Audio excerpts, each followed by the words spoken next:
Hello दोस्तों, आप सभी का स्वागत है एनीमे की इस दुनिया में। तो इस एपिसोड की स्टार्टिंग हमें सेरास को दिखाने से होती है, जो कि लीज से कह रही होती है कि उसको इतना ज्यादा लगेज उठाने की कोई जरूरत नहीं है। जिस पर लीज कहती है कि जितना कम आप लोगों को लगेज उठाना पड़ेगा उतना ही ज्यादा मेरे जीने के चांसेस बढ़ जाएंगे, तो इसीलिए आप प्लीज मुझे ये उठाने दीजिए। तब सभी लोग उसकी बात मान लेते हैं और डीमन जोन में आगे बढ़ने लगते हैं। कुछ दूर जाते ही उन लोगों को आसपास किसी डीमन के होने का एहसास होता है और इसीलिए वो लोग अब चौकन्ना हो जाते हैं। आगे ताउका को वो डीमन दिख जाता है और उस डीमन को देखकर वो सोचता है कि ये डीमन तो एबेंडन रूइन के लिजार्ड डीमन जैसा लग रहा है, पर पता नहीं इसके सर पर ये अजीब सा क्या है। जिसके बाद वो डीमन उन लोगों पर हमला कर देता है और तब स्पीड उसके साथ लड़ने लगती है। अरे इतना ज्यादा मशक्कत करने की जरूरत नहीं है। पीछे से ताउका उस डीमन को पैरालाइज और पॉइजन कर देता है, जिससे वो डीमन वहीं पर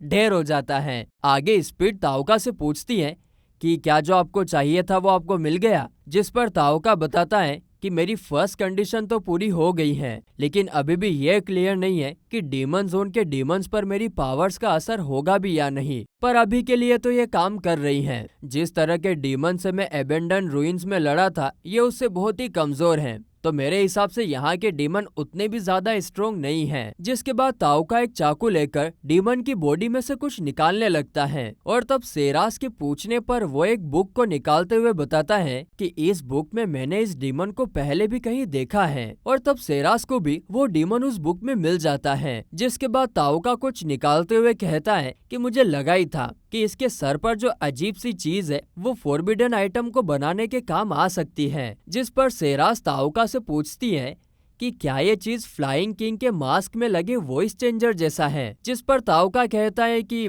हाँ, उसके हिसाब से तो ये वैसा ही कुछ लग रहा है। वैसे अगर तुम इस बुक को देखने में इतनी ही इंटरेस्टेड हो तो तुम इस बुक को रख सकती हो। जिसके बाद वो लोग वहाँ से आगे बढ़ने लगते हैं और इस दौरान हम लोग ताउका के बैग में कुछ चमकते हुए देखते हैं। आगे वो लोग एक रिवर को क्रॉस करने लगते हैं, जहाँ पर रिवर के दूसरी तरफ पहुँचते ही स्पीड ताउका से पूछती है कि क्या मुझे रिवर को क्रॉस करते टाइम लीज के बैग्स को नहीं उठाना चाहिए था। जिस पर ताउका स्पीड से कहता है कि लीज ये खुद करना चाहती थी, तो इसीलिए तुम्हें इस चीज के लिए उसकी रेस्पेक्ट करनी चाहिए। वहीं पर हम देखते हैं कि रिवर क्रॉस करते टाइम लीज का पैर फिसल जाता है और वो पानी में गिरने लगती है, मगर तभी पिगी मारू उसे बचा लेता है। जो देखकर स्पीड ताउका से कहती है तो आपने पहले से इस चीज का ध्यान रखा था। जिस पर ताउका बताता है कि मैं चाहता हूँ कि लीज जो करना चाहती है वो करे, क्योंकि एक समय पर मेरी सिचुएशन भी बिल्कुल लीज की तरह ही थी, तो इसीलिए मैं उसकी मदद करके खुद की ही मदद कर रहा हूँ। आगे लीज रिवर क्रॉस करने के बाद उन लोगों से पूछने लगती है कि वो लोग किस बारे में बात कर रहे थे। क्या वो लोग उसी की बात कर रहे थे क्योंकि वो रिवर में गिरने वाली थी। जिस पर स्पीड उसे बताती है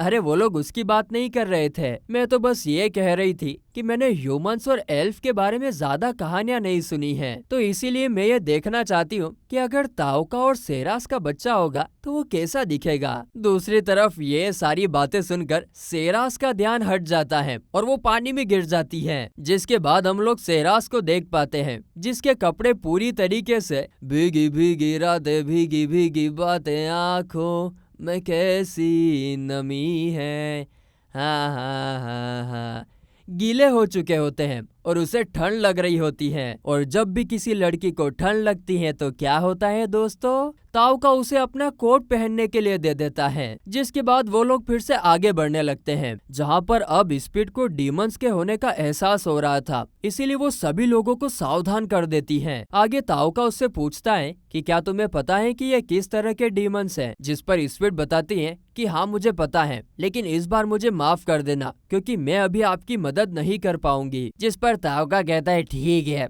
और उसे पीछे हट जाने को कहता है और खुद जाकर एक पेड़ के पीछे खड़ा हो जाता है। जिसके बाद हम लोग उन डीमंस को देखते हैं जो कि अब उन लोगों की तरफ ही बढ़ रहे होते हैं। तभी ताउका अपने मन में सोचता है कि मेरे पास अभी पिगी मारू को यूज करने का टाइम नहीं है। अच्छा, तो ये हैं वो डीमंस जिन्हें ब्लड फाइट्स की सबसे स्ट्रॉन्गेस्ट फाइटर भी हरा नहीं सकती। जिसके बाद जैसे वो डीमंस ताउका के रेंज में आते हैं वैसे ही ताउका उन्हें पैरालाइज कर देता है। जिसके बाद ताउका उन डीमंस पर अपने बरसर्क मैजिक को भी यूज कर देता है, जिससे वो लोग मरने लगते हैं और ताऊ का लेवल अप करने लगता है। आगे ताऊ का फिर से चाकू निकाल के डीमंस की स्किन को उतारने लगता है, जो देखकर स्पिरिट ताऊका से पूछती है कि क्या आप इसे खाने के तौर पर यूज करने वाले हो, बार बार ये क्या कर रहे हो आप। जिस पर सेराज स्पिरिट को बताती है कि मास्टर ताऊका इन चीजों को इसलिए कलेक्ट कर रहे हैं क्योंकि इनसे वो पिगी मारू की पावर को इनहेंस कर सकते हैं। इससे वो एक स्ट्रेंथन पोशन बनाएंगे, नूडल्स का सूप, जिसके कुछ देर बाद फिर से उन लोगों को आसपास किसी डीमन के होने का एहसास होता है, मगर उन्हें आसपास कोई दिखाई नहीं दे रहा होता है। और तभी ताऊका सोचता है कि आखिरकार ये डीमन है कहाँ, जिस पर पिगी मारू बाहर आकर बैग की तरफ इशारा करने लगता है। आगे ताऊका अपने बैग को खोलकर उसमें से वही अंडा निकालता है जो उसे उस डंजन में क्राउन हंट के दौरान मिला था। वो अंडा अब हैक होने वाला था। राइटर भाई साहब, हैक क्या होता है यार?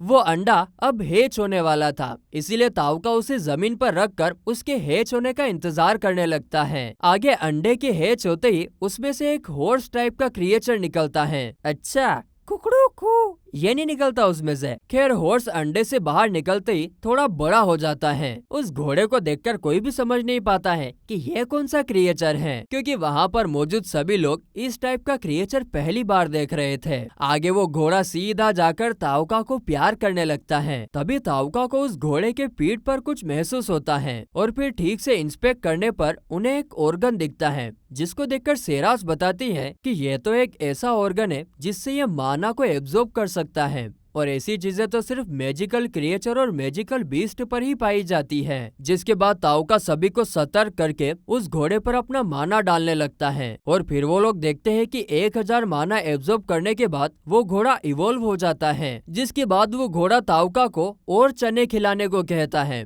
जिस पर ताऊका और माना डालने लगता है और 10,000 माना एब्जॉर्ब करने के बाद वो घोड़ा फिर से पोकेमोन की तरह इवॉल्व हो जाता है, जैसे कि पिकाचू इवॉल्व होता है ना राइचू में, वैसे ही। जो देखकर ताऊका कहता है, अरे वाह, अब हमारी पार्टी के अंदर एक इंटरेस्टिंग मेंबर ज्वाइन कर रहा है और ये शायद मुझे अपना पेरेंट समझ रहा है। तो ये सुनकर लीस कहती है, तो हम इसका नाम क्या रखें? जिस पर ताऊका उस हॉर्स को देखने लगता है और कहता है कि ये एक फैंटम हॉर्स है जिसके 8 लेग्स हैं, तो स्ले नाम कैसा रहेगा?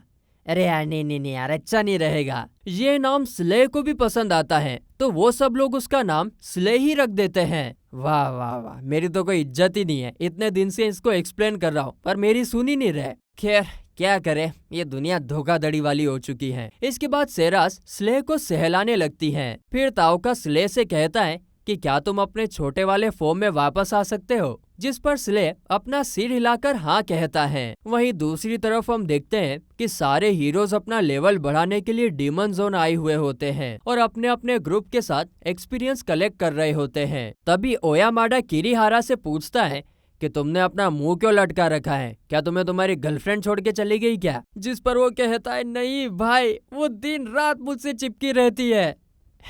मजाक। वो कहता है कि ये लोग तो हमें सिर्फ कमजोर मॉन्स्टर से ही लड़ा रहे हैं, जिससे हमारा लेवल बहुत ही धीरे धीरे बढ़ रहा है। ये सब लोग मुझे कमजोर समझते हैं और मैं इन्हें गलत साबित करके रहूंगा और इन्हें बता दूंगा कि मैं सबसे स्ट्रॉन्ग हूँ। फिर आगे हम गार्डियंस को देखते हैं, जिन्हें पता चलता है कि उनकी तरफ कुछ स्ट्रॉन्ग मॉन्स्टर्स आ रहे हैं, जिन्हें अभी ये हीरोज तो नहीं संभाल सकते। इसीलिए वो हीरोज को पीछे करके खुद ही उन मॉन्स्टर से लड़ने लगते हैं। वो गार्डियन बहुत ही आसानी से कुछ मॉन्स्टर्स को खत्म कर देते हैं, जो देखकर वो सभी हीरोज बहुत ज्यादा हैरान हो जाते हैं। वो कहते हैं, अरे तेरी की तो ये गार्डियन तो बहुत पावरफुल हैं। मगर तभी वहाँ पर और भी मॉन्स्टर आ जाते हैं और किरीहारा को तो होशियार बन के हीरो बनने की चुल मची ही थी। इसीलिए किरीहारा वहाँ पर आ जाता है और कहता है कि तुम लोग मुझे इनकी वजह से पीछे रहने को कह रहे हो, अब मैं दिखाता हूँ कि इन्हें कैसे खत्म किया जाता है। और ऐसा करके वो अपने फायर स्पेल से उन सभी मॉन्स्टर को जला देता है और फिर वो कहता है, मेरे बच्चों, मेरी स्किल अब लेवल 4 हो चुकी है,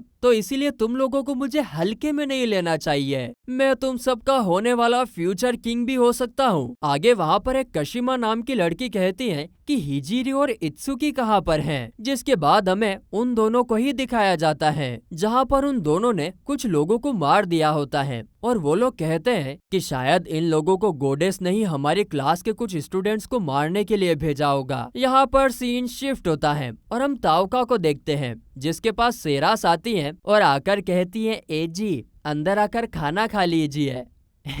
ऐसा नहीं कहती है, वो उससे कहती है कि अंदर आकर खाना खा लो, और पूछती है कि वो क्या देख रहा है, जिस पर ताओका कहता है कि मैंने थोड़ी देर पहले आगे एक लाइट देखी है, ऐसा लग रहा है कि वहाँ पर मॉन्स्टर्स फाइट कर रहे हैं। जो सुनकर सेरास कहती है कि वो जगह तो नॉर्थ ईस्ट है। तो ताओका कहता है कि उसी डायरेक्शन में तो गोडेस एलियोन की जगह है। फिर ये सो जाते हैं, साथ में नहीं अलग अलग। फिर अगली सुबह होती है, जहाँ पर सेरास ईव को उठाकर उसे बताती है कि ताओका और पिगी मारू यहाँ पर नहीं दिख रहे हैं। जो सुनकर ईव स्पीड कहती है, अरे तुम चिंता मत करो, वो हमें इस तरह डीमन जोन में अकेला छोड़कर कहीं नहीं जाएंगे, और तुम भी ये बात जानती हो। जिस पर सेरास कहती है कि हाँ ये बात तो तुमने सही कहा। फिर आगे वो दोनों जब बाहर जाकर देखते हैं तो वो देखते हैं कि ताओका ने कुछ डीमंस को मार दिया होता है। वो कह रहा होता है कि मुझे जितना लगा था ये उतने भी पावरफुल नहीं थे, और अब मैं इनमें से अपने कुछ काम के आइटम्स को ढूंढ रहा हूँ। लेकिन ये देखकर स्पीड तो थोड़ी शौक में थी। वो कहती है कि ये तो ह्यूमैनॉइड मॉन्स्टर है, इन्हें तुमने अकेले ही मार दिया। तो सेरास कहती है, ए छोरी,